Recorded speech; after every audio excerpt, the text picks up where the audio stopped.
Good morning, everyone. This is Doug Davis, broker in charge with Karanbi Realty. And today I'm going to talk about a couple of questions about financing that people have asked me many times about. And that's the concept of fixed rate mortgages versus variable rate mortgages, pros and cons, benefits, detriments, that sort of thing. And then on the same vein, should we refinance our existing loan or keep it? How do you make those decisions? What are the variables? What are the pros and cons? How do you figure all that out? So that's what I'm going to talk about. And it's it's not very satisfying because one size doesn't fit all. All the variables make the answers different. So you kind of have to make your best guess by fitting in your variables and seeing where it puts you. So, okay, so here we go. I'm going to start with an example on a refi. So a few months ago, I had someone call me up and they have an existing loan. They've had it for about 20 years, but it's like at 6%, 6.5%, something like that. And if they refi, they could get like a 2 point, well, under 3% loan now. So that's a big jump. Would you do it? Well, okay, so I advise them no, that they should keep it because they're about 20 years into the mortgage and they don't need more money. They don't want to take money out of it. And that would be another variable, by the way. They just were thinking, will they get a lower payment because they're getting a lower interest rate, which is true. They would get a lower payment, but they're okay paying the payment that they are currently. And what happens if when you refinance, you start the amortization all over again. So you're paying more interest in the beginning than principal. So right now, 20 years into it, they've passed the tipping point. They're paying more principal and their loan is going down real fast now. Whereas if you refinance, you start the process all over and you're paying almost all interest in your first first 10 years or so. It's almost all interest and very little to pay down your mortgage. And the whole thing is you want to get rid of your mortgage, right? I mean, that should be a goal, to get rid of your mortgage. So if they refied, they would be paying interest. They wouldn't be paying down their mortgage uh, for a very long time. So, okay, to figure that out, then you would, the easiest thing to do is just Google looking for a graph that would take the interest rate and the term, and it would show you where your tipping point is. So for example, um, a 3.5% mortgage, the tipping point's 10 years out. 4%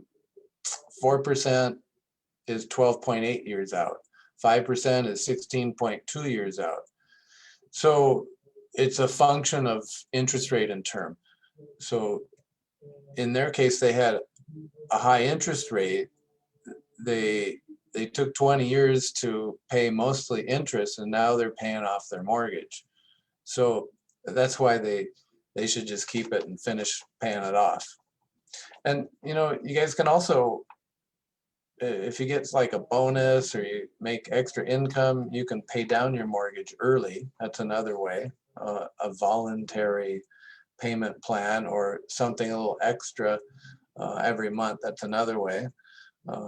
So if you owe 1,000, maybe you pay 1,100 or 1,500 and get it over sooner. So that's a variables. These are all variables. You have to see where you are in the amortization. How many years are you into it to be able to answer these questions? So, all right. And then what about fixed versus variable loan? Same kind of thing. It depends on your circumstance. If you, let's say you're going to fix and flip a property, you plan on holding it for 1 or 2 years, absolutely you should get a variable rate, because you'd probably be paying 1% now, and you pay that for a year and then it changes. So might as well pay as little interest as possible, since you know you're going to retire the loan in a year after you fix the place up and flip it.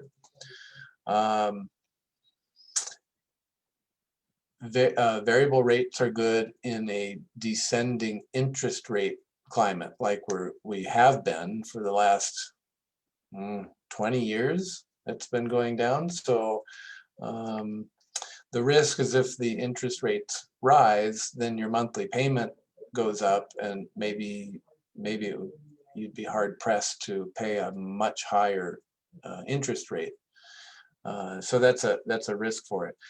If you just want to play it safe, you're going to have it for a long term, don't want to think about it, have the security for 30 years, then by all means get a fixed rate, and there's no thinking. But then when are you going to sell your place?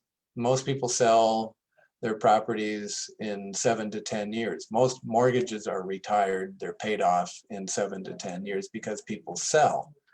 So if you're planning on staying there for 50 years, then do a 30-year fixed and not have to think about it. But if you are going to, do the fix or flip thing short term, you are going to sell the home in 5 years, 7 years, do a variable, and you'd save a ton of money doing it that way.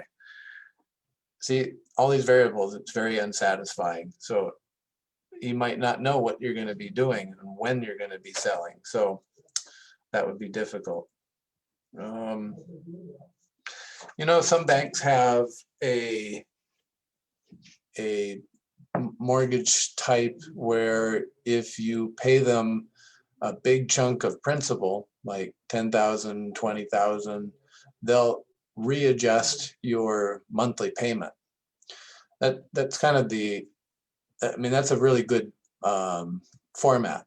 So you can have the best of both worlds if they would do that for you, if your loan is that type.